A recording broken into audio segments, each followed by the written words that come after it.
Lalu penduduk Yerusalem mengangkat Ahazia, anaknya yang bungsu, menjadi raja menggantikan dia, karena semua anaknya yang lebih tua umurnya telah dibunuh oleh gerombolan yang datang ke tempat perkemahan bersama-sama orang-orang Arab. Dengan demikian, Ahazia, anak Yoram, raja Yehuda, menjadi raja.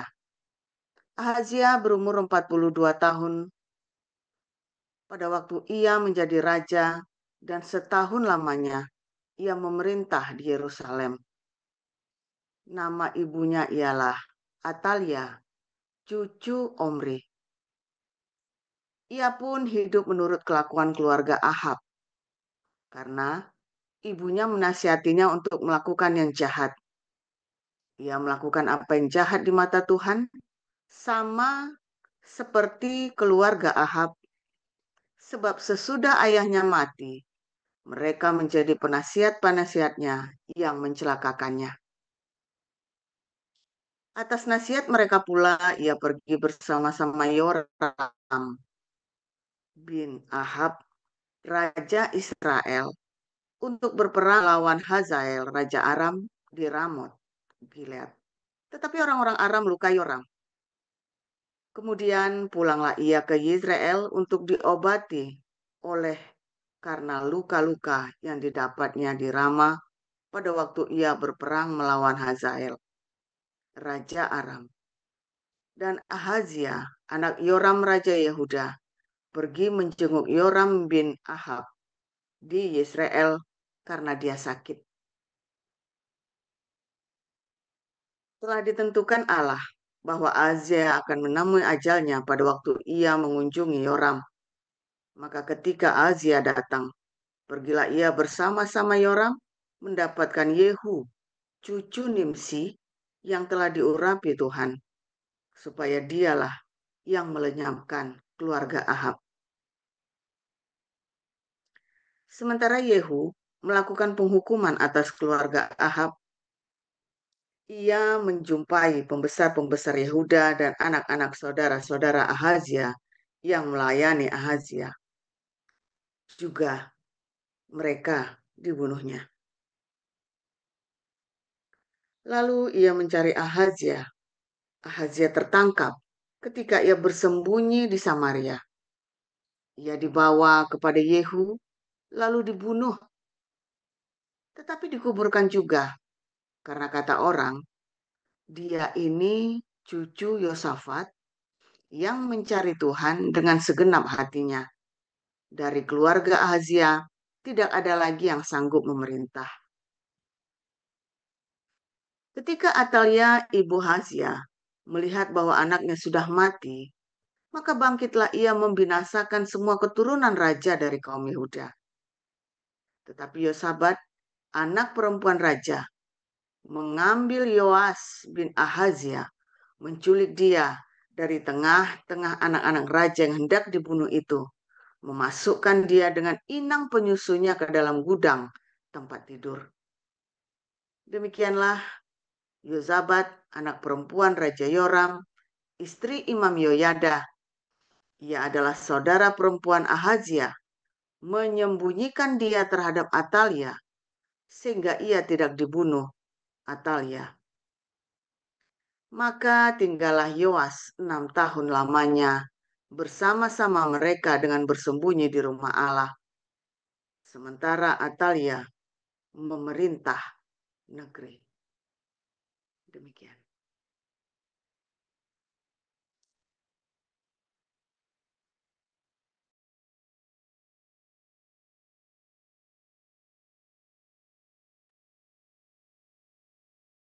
Kami lanjutkan dari 1 Petrus 3 ayat 1 sampai 22. Demikian juga kamu, hai istri-istri, tunduklah kepada suamimu, supaya jika ada di antara mereka yang tidak taat kepada firman, mereka juga tanpa perkataan dimenangkan oleh kelakuan istrinya.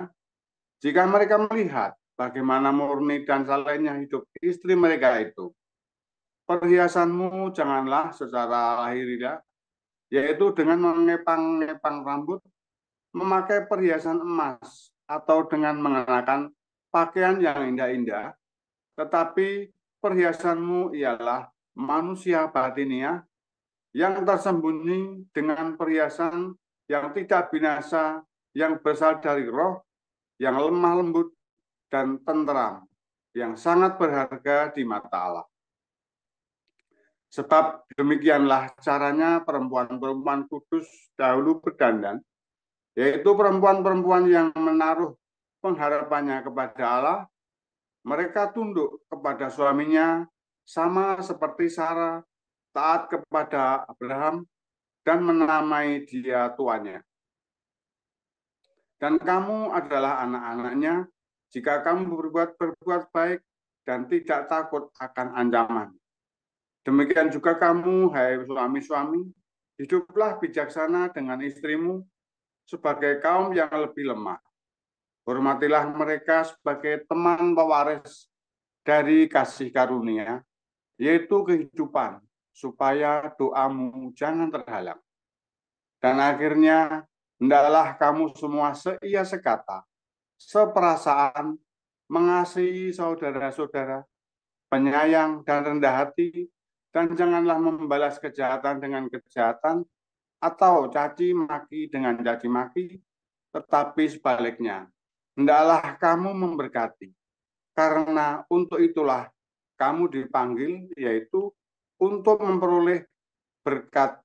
Sebab siapa yang mau mencintai hidup dan ia melihat hari-hari baik, ia harus menjaga lidahnya terhadap yang jahat dan bibirnya terhadap ucapan-ucapan yang menipu.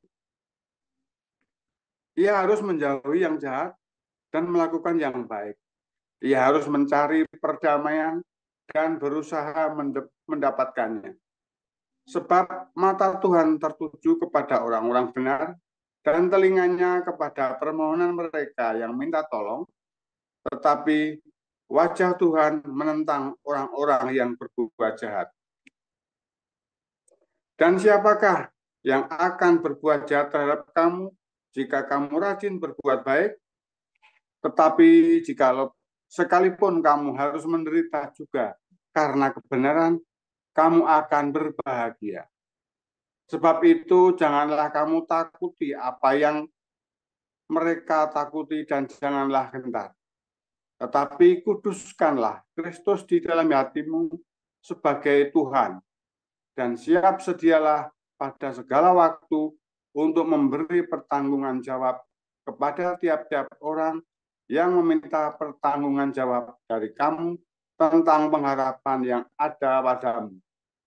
Tetapi haruslah dengan lemah lembut dan hormat, dan dengan hati nurani yang murni, supaya mereka yang memfitnah kamu karena hidupmu yang saleh dalam Kristus menjadi malu karena fitnahan mereka itu. Sebab lebih baik menderita karena berbuat baik jika hal itu dikehendaki Allah, daripada menderita karena berbuat jahat. Sebab juga Kristus telah mati sekali untuk segala dosa kita, Ia yang benar untuk orang-orang yang tidak benar, supaya Ia membawa kita kepada Allah, Ia yang telah dibunuh dalam keadaannya sebagai manusia, tetapi yang telah dibangkitkan manusia menurut roh.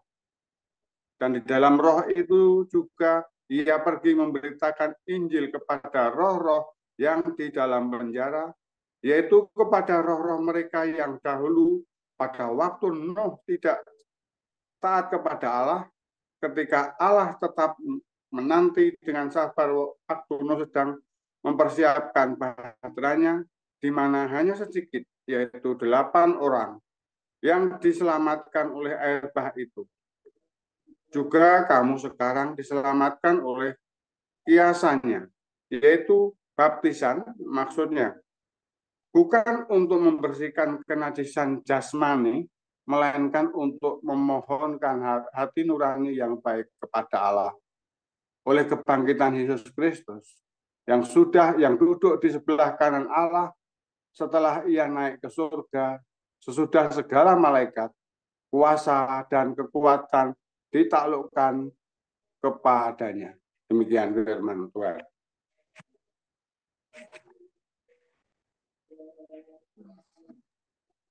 Ya, terima kasih untuk para lektor hari ini, yaitu Bu Nerliana dan Pak Murciono. Terima kasih sudah membantu dalam pembacaan firman. Ya, Bapak Ibu, tiba saatnya kita akan mendengarkan renungan firman Tuhan hari ini yang berjudul Tante Girang, yang akan disampaikan oleh gembala kita, Pastor Joseph Pauzan. Kepada Pastor, dipersilakan. Ya, Bapak Ibu, sambil menunggu Pastor, saya mau menambahkan informasi ya. Bapak Ibu harus memperhatikan absensi setiap bulannya ya Bapak Ibu. Sebanyak 74%. Iya, kepada Pastor, dipersilakan Pastor. Oke, haleluya, firman Tuhan selalu baru setiap hari. Ketika kita menanti-nantikan Tuhan dengan penuh cinta, dengan penuh pengharapan, dengan kerendahan hati, dan jangan lupa hidup bersahaja, hidup sederhana, hidup memadankan diri dengan yang ada. Saudara, penting sekali ya, penting sekali. Masalahnya seringkali ya, saya banyak menemukan ya keluarga-keluarga istrinya capek hidup susah, saudara ya. Kalau suami nakal itu banyak ya, suami nakal itu banyak. Suami bandel, suami yang nyeleweng, suami yang apa namanya, yang kejam ya, semua diawali dari itu. Tapi ini masalah cerita kita lagi cerita istri yang nakal, saudara ya. Isinya istrinya ini saya tidak berkata isinya berzina, bukan ya. Judulnya Tante Girang memang serem. Tapi tante yang suka bergirang-girang itu loh maksudnya ya. Artinya senangnya pesta pora, ya. Senangnya pergi kumpul sana, kumpul sini, pesta sana, pesta sini, dan sana, dan sini. Ya kan? Senangnya dia itu tadi ya, perhiasan-perhiasan. Aduh, saudara ya, saya bukannya menghina kalian yang cantik-cantik, yang baru operasi plastik, yang punya emas belian, mentang-mentang saya nggak punya, terus saya ngomelin kalian. Bukan, saudara ya. Bukan. Tapi maksud saya adalah seringkali karena istri-istri melihat tetangganya, melihat teman seperkumpulannya, melihat teman di gerejanya, melihat teman-teman ya orang tua dari teman anaknya di sekolah jemput, pakai yang bling-bling, pakai yang baru-baru, nah, kepengen, ya, kepengen. Lalu akhirnya, ya gimana caranya kepengen, ya kan? Karena dia masih dikuasai dengan kepenginannya itu. Nah, akhirnya dia ngomong sama suaminya, ya, akhirnya suaminya capek dengarkannya. Biasanya respon suaminya berusaha, ya maksudnya tujuan isinya adalah supaya suaminya bekerja lebih keras, lebih rajin, ya. Tetapi akhirnya suaminya kalap kerjanya.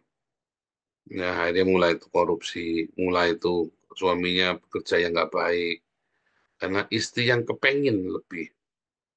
Berbahagialah suami-suami yang punya istri, ya, saya mau hidupnya apa adanya. Berbahagialah suami-suami yang punya istri yang hidupnya simple, ya. Berbahagialah suami-suami yang punya istri yang mau hidup sederhana dan senang hidup sederhana. Ya, berbahagia. Ya, jadi kerjanya juga tenang, nggak ribet, nggak kepengen ini, kepengen itu, ya. Nah, suami-suami kalau sudah punya istri begitu jangan rese. Masalahnya suami-suami udah dikasih punya istri yang baik, yang sederhana, malah kamu yang nggak benar. Nah, itu tadi ya, suami istri itu memang begitu ya. Ada aja godaannya ya. Tapi kalau suami-suami yang punya istri yang sederhana, yang nggak suka menuntut ini, nggak menuntut itu, berbahagialah, tenang tinggal di rumah, yang tinggal kerja yang benar, jujur, rajin, ya, dan rendah hati. Nanti nyampe sendiri. Dan ingat, gaya hidupnya jangan berubah. Gaya hidupnya jangan terus gajimu nambah, terus kamu gaya hidupnya nambah. Jangan, sedekahnya yang nambah. Ya, nabungnya nambah, sedekahnya nambah. Ya, sekalipun ekstrim naiknya. Kenapa? Begitu kamu gaya hidupnya berubah, mungkin memang kamu punya uangnya, tapi yang nggak enak apa orang iri sama kamu. Akhirnya mulai saling panas-panasan kan, sama tetangganya, sama teman pergaulanmu, teman gerejamu, mulai sana beli ini, kita beli ini, sana beli ini, kita beli ini. Akhirnya, ya akhirnya terjebak di dalam itu ya, dalam persaingan persaingan penampilan. Karena Anda ketemu teman-temannya yang begitu. Nah, makanya saya sering menasihati kepada ya, pada suami istri, kalau ketemu saya ngobrol-ngobrol, terus ketemu, aduh kamu jangan berteman dengan orang-orang yang begitu, nanti kamu kepengin, ya, nggak kepengin pun kamu dihina. Jadi mau nggak mau kamu kudu punya kan, barang-barang merek, barang-barang yang seharusnya kamu nggak perlu beli, ya. Tapi karena orang-orang pakai, teman-temanmu pakai, ya kan. Kalau istri saya nggak pakai Louis Vuitton, nggak pakai Gucci, nggak pakai segala macam merek, teman-temannya nggak ada yang pakai begituan. Ya di lalu teman-temannya nggak ada yang pakai begituan ya. Ya mau pakai pun ya nggak tahu dah. Nah, nanti ketika anak nanya kalau dikasih balikin. Kalau nggak bilang tak jual ya. Gitu saudara ya. Iya dong nanti dia pakai Gucci, pakai apa namanya, pakai barang-barang bermerek. Nanti Anda nggak donasi lagi ke kita, nanti repot, orang-orang pada nggak mau donasi lagi, mau pakai barang mewah yang donasi saja sambil melet-melet, sambil kecekek-cekek mau ngirim persembahan ke kita, transfer ke rekening saya, ya kan? Terus kamu pakai barang-barang mewah begitu, kamu tega? Ya kalau saya mah nggak tega, kalau saya mah nggak tega. Kita hidup sama-sama dalam komunitas, ya kan? Saya ada lebih, saya juga bagi, ya kadang-kadang ada beberapa orang juga memperhatikan hidup kami sekeluarga, udah mereka lagi memperhatikan dalam segala, sambil melet-melet mereka transfer, lalu tiba-tiba kita nyelonong, kamu pakai barang mewah, kamu tega. Kalau dikasih pun ya jangan balikin, tolak saja. Kalau dikasih pun atau dijual, ya kan, uang bisa dipakai. Tetap ya saudara ya, kita cari. Anak-anak saya juga sama ya. Saya cari untuk anak saya jangan pakai barang-barang yang harus mahal, harus yang terbaik, yang jangan. Oh, ada orang bangga ya anak saya kalau beli selalu yang terbaik. Ya boleh kalau ada uangnya, tapi hati-hati ya. Akhirnya nanti anaknya kamu suatu ketika tantrum kalau nggak dibeliin. Anak saya dua itu nggak ada yang tantrum kalau nggak dibeliin. Apa adanya, nggak ada ya sudah. Ya nggak ada ya sudah. Nggak pernah pakai apa-apa ya, kadang-kadang kita sampai udah beli, kamu kasihan karena nggak beli-beli ya, kita beliin karena mereka tahu kita juga hamba Tuhan, kita bukan orang yang hidupnya ya selalu ada uang segala macam, jadi mereka selalu nanya, walaupun anak saya itu kalau yang kecil kan ada tunjangan dari pemerintah. Nah, baru saya bilang ini ada uang tapi tabung ya, karena kamu suatu ketika buat kamu kalau keluar apa mesti mana kayak kemarin studi tour ya, studinya kan jauh-jauh ke Spanyol, ke Jerman, kemana ke Prancis ya, studi turnya jauh-jauh saudara ya di sini ya. Nah jadi jangan sampai kamu nanti studi tour nggak punya duit, kan kasihan juga, karena studi turnya gratis ya kalau di sini ya. Cuman kan di jalannya kan tetap harus bawa duit, biar cuman bawa 100 euro kan tetap harus bawa duit, ya kan. Jadi anak-anak diajari untuk sederhana, hidup yang baik. Penting saudara ya. Anda kalau terbiasa hidup dengan barang-barang branded, tiba-tiba Anda berhenti bekerja atau tiba-tiba rezekimu seret, lalu barang-barang brandedmu kan ketinggalan tuh. Ya kan ada apa model kan ada zamannya. Terus kamu stres. Kamu stres. Kamu biasanya kelasnya ada di sana, tiba-tiba kamu turun kelas, stres kamu. Tapi kalau kamu biasa hidup sederhana, ya apa adanya, ada nggak ada ya nggak apa-apa, enak, tenang, ya ada nggak ada kamu tenang.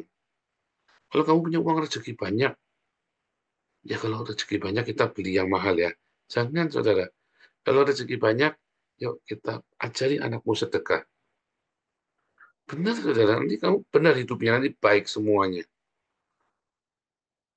Karena kepenginan barang mewah itu adalah sebuah ilusi. Tapi kamu punya sedekah, kamu punya tabungan. Suatu ketika kamu harus punya sesuatu yang memang harganya mahal. Misalnya kalau anakmu sekolah dokter gigi, ya kan, waktu kan peralatannya selangit itu harganya itu kan, dokter gigi itu kan, tiba-tiba harus punya keluar uang 100-200 juta, duitnya langsung ada, ya kan? Untuk hal-hal yang penting, untuk hal yang diperlukan, tiba-tiba anakmu dapat beasiswa ke Amerika, ya kan? Harus ada uangnya, setidak-tidaknya kan harus ada uang pegangan, kamu tetap kasih kan? Tiba-tiba anakmu, ya kan, harus masuk kuliah, apalagi kalau di Indonesia mahal sekali kuliahnya, kan ada uangnya. Tapi kalau kamu kebiasaan pakai barang branded, bukan cuma nyediain uang buat kuliahnya, anakmu pun harus kamu branded kan? Apalagi kalau anakku kuliah di sekolah yang ternama, teman-temannya kalau enggak pakai barang-barang branded, malu, Pak. Aduh, aduh saya sering ketemu ya, aduh Tuhan Yesus kasihan. Ngomong, ya malu kalau soalnya pakainya begini. Saya sampai melongo, malu. Udah bagus kamu kuliah bisa bayar. Saya dulu kuliah bayar sendiri. Saya mau jengkel, saudara ya, anaknya ngomong, malu pakai barangnya begini. Saya mau jengkel, saudara, mau tak marahin, tapi bukan anak saya, saudara ya. Dimin saja. Bukan anak saya. Anak saya juga nggak ngomong malu. Anak saya nggak pernah malu ya. Pakai barang bekas, pakai barang apa, nggak pernah malu. Tapi anak saya juara semua. Sekolahnya pintar semua. Ini nggak pernah malu, pede mereka. Pede aja kemana-mana, mereka pede ya. Tapi juga bukan pakai barang bluetooth. Anak saya kan juga ganteng cantik, saudara ya. Pede mereka sekolahnya pintar. Mereka juga bisa bergaul dengan temannya juga banyak. Kan nggak harus pakai barang branded untuk punya teman banyak. Kalau kamu pakai barang branded, teman kamu ya orang-orang yang kelas begituan. Dan biasanya orang-orang begitu ya rese juga, saudara ya. Rese juga. Karena mereka kan punya egonya tinggi, besar.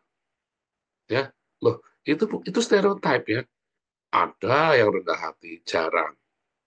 Ya, kalau saya lihat itu, saya apa Grace Tahir itu ya anaknya Tahir itu kan, tapi itu katanya juga diajarin sama orang tuanya hidup sederhana loh, saudara ya.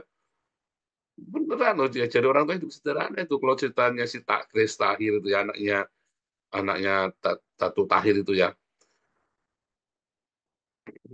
Loh, bener ya, saudara ya. Saya lihat justru orang-orang begini diajari hidup sederhana. Ya, kalau saya lihat, oh iya ya, makanya juga stabil. Anak-anaknya juga stabil. Tapi kalau pengusaha-pengusaha ya, konglomerat yang anaknya heboh begitu, ya biasanya generasi pertama membangun, generasi kedua menghabiskan, generasi ketiga udah nggak ada sisa. Kan begitu kan stereotip pengusaha di Indonesia kan. Generasi pertama membangun, kedua menghabiskan, ketiga udah nggak ada sisa. Tetapi kalau kita lihat itu, grupnya si Tahir itu, anak-anaknya juga sederhana. Kalau saya kan ikutin ya, ininya ya, si Grace Tahir itu ya. Caranya dia, ya. Dandannya juga dia nggak menor-menor ya, nggak pakai bling-bling begitu ya. Dilihat kalau bandingkan sama anaknya konglomerat lain di grupnya, yang lain itu konglomerat seperti Bakri segala macam kan bling-bling semua. Grace Tahir itu kamu lihat ya sederhana sekali ya, nggak banyak pakai perhiasan, nggak banyak pakai make up, ya begitu saja santai. Tapi sedekahnya luar biasa. Ya saya nggak berkata bahwa Anda harus hidup menderita terus sampai Anda sampai melangsa, kelihatan kere, nggak juga. Tetapi alangkah baiknya kalau hidup kita selalu dalam kesederhanaan. Ajari anak-anak kita untuk hidup dalam kesederhanaan. Ajari keluarga kita. Itu semua janjian dari pertama menikah. Kalau kamu sudah terlanjur begini, ya angel. Ya hanya harus sepakat suami istri. Kalau saya sama anak dulu menikah, kita sudah sepakat. Kita mau jadi hamba Tuhan, mau transmigrasi. Beneran ya. Jadi kita sudah ngerti, karena sudah siap. Saya juga bukan orang kaya, dan kita juga jadi anak-anak kita untuk tidak hidup dalam kemewahan. Saya yang kena goda. Kenapa? Karena saya dulu miskin sekali, terus kayak mau jadi OKB begitu, saudara. Terus wah mulai ya, sayanya yang nggak benar. Nah kadang-kadang karena nggak sembuh, saya itu karena nggak sembuh, apa dendam dengan kemiskinan. Ingat begitu punya apa dikit ya, begitu karir saya bagus dikit, duitnya banyak, wah langsung katanya seperti orang kesetanan begitu, saudara. Ya, ingin membuktikan bahwa saya tidak miskin lagi. Dan sebetulnya kan nggak perlu juga. Ya, itu karena saya belum berdamai. Karena belum berdamai dengan diri, dengan kemiskinan, bahwa terima bahwa saya dulu miskin, sekarang saya berkecukupan. Tapi maunya saya, wah, hidup yang wah. Akhirnya salah juga. Nah, sejak saya 2015 ya, saya baru tata semua kepala saya, di riset semua dengan segala kesederhanaan, dengan segala, maka akhirnya kita sekarang ya, Tuhan baik ya, saudara ya, dalam kesederhanaan, dan dalam ini ya hidup yang simple. Anak-anak juga, saya lihat anak-anak juga akhirnya baik, karena kita juga beri contoh, kita kasih tahu ya papa salah, kemarin kita terlalu boros begini, kita semuanya begini, ya ajari anak-anak kita untuk hidup sederhana, lebih baik menabung dan bersedekah. Ajari ya, kalau suami istri ya, bujangan-bujangan yang lagi cari istri, kamu cari istri yang hidupnya sederhana. Ya, aduh saudara, kalau istri yang cantik itu boros saudara ya. Kadang-kadang kamu definisi cantik itu, cantiknya itu kamu cantik yang bling-bling sih. Ya, cantik yang bling-bling, yang menor-menor begitu. Nah, akhirnya kamu begitu. Ya, itu tadi ya, sekarang itu kan banyak yang tempulan ya. Kadang dilepas, waduh, ngeri saudara ya. Belajar, ya. Kalau pertama pacaran, kamu ketemu, jangan yang tempulan saudara. Kalau kamu benar-benar mau, ya, yang terutama yang masih remaja-remaja, saya ajari anak saya, jangan cari istrinya, jangan cari pacar yang pakai make up. Make up nanti kalau sudah menikah. Kalau lagi remaja, jangan over. Udah bulan semua, nanti kamu kecewa, nanti begitu malam-malam dicopot semuanya, botak kayak cecek, keder kamu nanti. Botak kayak cecek kan, alisnya nggak ada. Ya kan di gambar, di polos, saudara. Gitu muka gitu, bulu matanya udah dikelotokin semua, begitu bukan kayak cecek, kamu lihat apa banding sama cecek, akhirnya kan sama kan, bedeni, saudara. Ya kan, begitu pilih itu copot, waktunya panu kabeh. Yang polosan saja, yang sederhana, lihat. Ya, begitu. Jadi kamu sudah tahu. Nah, kalau orang di make up mah, yang make up pinter ya cantik. Mau kamu mukanya kayak monster, yang make up pinter ya pasti cantik. Biar mukanya kamu kayak megaloman juga, ya kan kayak Godzilla juga. Begitu make up-nya pinter ya cantik. Kalau mah hati-hati ya, saudara ya. Gitu lah. Tapi paling utama ya hati yang baik, cari, lihat. Makanya waktu pendekatan, kamu lihat ya, kalau ada masalah, lihat komentarnya dia. Makanya harus sering aktif bersama dalam pelayanan. Begitu tekanan, kan kamu tahu tuh dia seperti apa orangnya. Dalam tekanan yang luar biasa. Makanya kalau pacaran itu pelayanan bareng. Supaya kalau dalam tekanan kamu tahu dia responnya seperti apa, dan kamu mau nggak diresponin seperti itu. Ya kan, maki anjing bangsat, laki-laki tekanan itu misalnya kan, dendam atau apa, kamu siap nggak nanti kamu menikah seperti itu? Pelayanan sama-sama kan, di pelayanan itu kan banyak orang jelek kan. Nah, di situ kamu kan ketemu orang, kamu cocok nggak sama orang seperti itu? Iya kan? Dalam pelayanan dong, bikin pelayanan sekali yang ekstrim gitu kan. Jadi kayak kita ini kan pelayanannya ekstrim kan. Ya, des, kelihatan karakter keluar semua itu, dia kan dia itu kan gampang tuh ketebak karakternya gitu. Watak aslinya keluar semua tuh. Begitu rubah peraturan, mulai tuh waktu sumpah serapah ada yang ya itu kemarin ya, udah diomelin itu sama diaken. Ya, saya bilang ya biasa, keluar sifat aslinya. Ya kan? Keluar sifat aslinya, orang-orang itu kelihatan dalam berubah peraturan, berubah ini, langsung kelihatan semua nih. Beasiswa juga sama ya, pelayanan, dalam tekanan, dalam apa, terus gesekan satu sama lain, kan keluar sifat asli kita. Ya kita nggak usah menghakimi, pokoknya kita tahu Pak, itu sifat asli kita.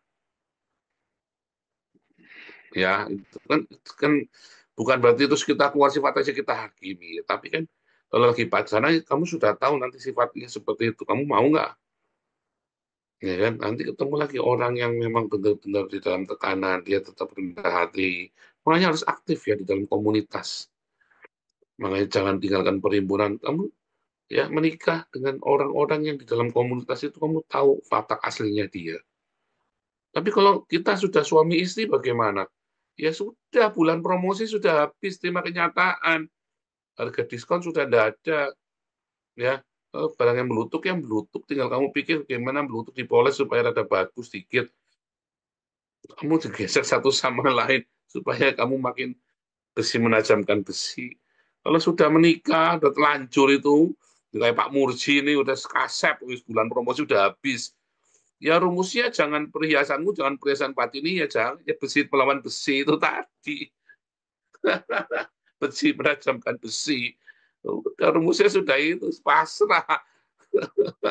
Perhiasan batinia. Ya, perhiasan batinia, makanya mau perhiasan batinia dari kemarin minta dibelikan emas saja enggak, emasnya larang. Sekarang sudah besi menajamkan besi, kayak saya sama anak ya sudah, kita dulu sudah janjian dari pacaran dalam hidup dalam kesederhanaan. Suatu ketika saya kalap ya saudara ya, karena saya pengen menyenangkan hati anak. Padahal anak ngomong, aku tuh tak kepengen, aku tak kepengen kaya, aku tak kepengen punya ini punya itu, aku pengen kamu tuh di rumah, aku tuh pengen kamu bener. Tapi karena saya udah kalap ya dulu ya, kadang-kadang kita juga ya ingin pembuktian. Laki-laki ini kan pembuktian, itu kalap. Kalau sekarang kita enggak, sekarang kita sudah mengerti, makin dewasa, makin tua, umur nambah, sudah jatuh bangun, kita nggak butuh pembuktian, kita butuh stabil, kita butuh hidup dalam kesederhanaan. Dan saya banyak lihat orang-orang yang hidupnya sederhana, baik, saudara ya. Bukan bukan nggak boleh ke salon. Kalau istrimu bawa bawang juga enak, saudara. Waduh, saben hari. Saya senang bawang putih, tapi kalau istri bawa bawang ya, ya menderita juga. Udah bawa bawang, bau kentut, bau petai, bau segala macam. Aduh, saudara, ya jangan. Belikanlah parfum lah, belikanlah alat makeup, biasa ke salon. Ya, ya harus dong. Kalau kamu nanti ngeliat sekretarismu, kamu ngelihat nanti supply apa ada tukang kredit, debt kolektornya cantik, kamu bling bling, waduh, malah kamu selingkuh sama debt kolektornya nanti. Ya, ada kan debt kolektor yang cewek cantik kan tujuannya kan supaya minder kan supaya cepat bayar. Nah kan debt kolektor yang cantik kan ada sudah itu yang bekapannya tebel itu ya. Nah, ini kan itu ya saudara. Jadi tapi paling penting ya saudara ya kalau suami istri itu ya kalau sudah jalan, sama-sama bertobat, sama-sama lahir baru, ya karakter itu penting loh, saudara. Ada suami-suaminya istrinya cantik, ya, kayak papi saya itu istrinya cantik, mama saya kan cantik. Siapa itu dulu Pak Santi Amar, Pak Putih sama siapa ya dulu ya, waktu mami saya meninggal itu kan datang. Mami saya cantik, saudara ya, kayak artis Hongkong gitu ya. Saya digebuki sama sama suami, sama ayah saya. Kenapa? Ya mungkin karakternya nggak cocok. Ada artis itu ya, teman deket saya itu artis, udah cerai, sekarang udah dua-duanya udah kawin lagi. Ya digebuki saudara sama suaminya. Kalau saya kan suka main ke rumahnya artis ini, artis terkenal banget lah. Digebuki sama suaminya. Saya baru tahu artis ini kalau di rumah itu mulutnya itu ini ya, mulutnya itu selangkangan semua, latah gitu, dikagetin dikit, wah kayak simbok-simbok di pasar. Sebenarnya saya jadi suaminya ya enak lah. Terus ketemu lagi ya, apa namanya, selingkuhannya ya temennya istrinya, lemah lembut, diem, wah kelihatan gadis desa, bling-bling gitu ya. Wah, ya perhiasan lahiriah itu ya cantiknya kayak apa, itu hanya sekilas saja. Maaf kata ya, kalau ngeliat perempuan, oh itu enak buat nge-seks tapi nggak enak buat hidup. Nah itu loh saudara ya, kalau kamu tahu istilah itu ya, enak buat nge-seks, buat berhubungan seks, ya tapi nggak enak buat hidup kayak neraka itu sama perempuan seperti itu. Buat ngesek saja, semalam udah selesai, goyang-goyang kelar, udah puas. Oh, tapi memang begitu kan? Ayo, kita jujur saja.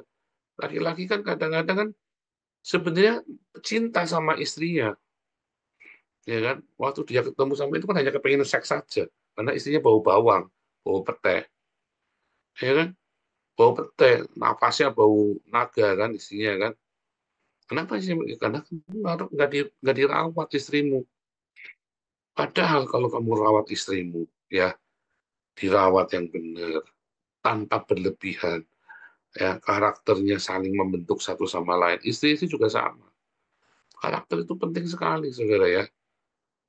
Karakter itu yang membuat suami itu, laki-laki itu kagum, ya. Laki-laki itu kagum dengan karakternya perempuan, saudara. Kadang-kadang nggak cantik, tapi dia kagum dengan karakternya,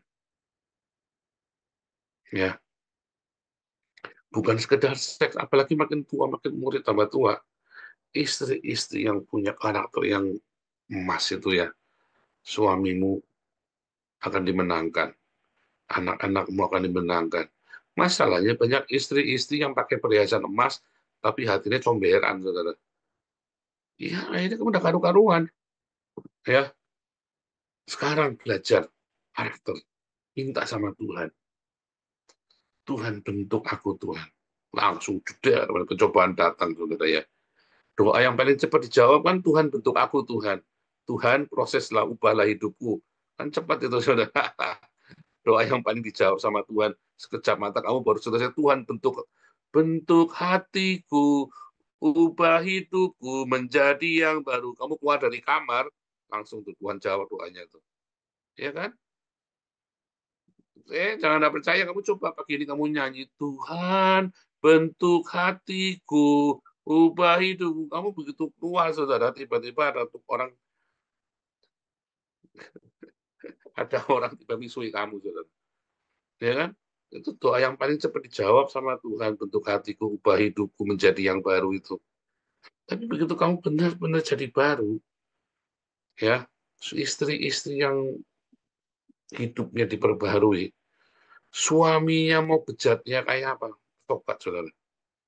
Saya pernah cerita tetangga saya itu ya satu itu saya yang saya sampai hari ini masih kumun ya dulu ya tetangga saya di Tegal itu ya suaminya jahat sekali saudara ya digebukin jadi gara-gara jadi Kristen digebukin saudara ini istrinya ini 15 tahun digebukin tiba-tiba suatu malam udah 15 tahun ya suaminya itu glesor ya ngerangkak dari bawah naik ambil nangis mama mami ampuni saya mami maksudnya manggil istrinya mami gitu ya tobat saudara karena itu tadi ya istri-istri itu memenangkan suaminya dari karakternya dia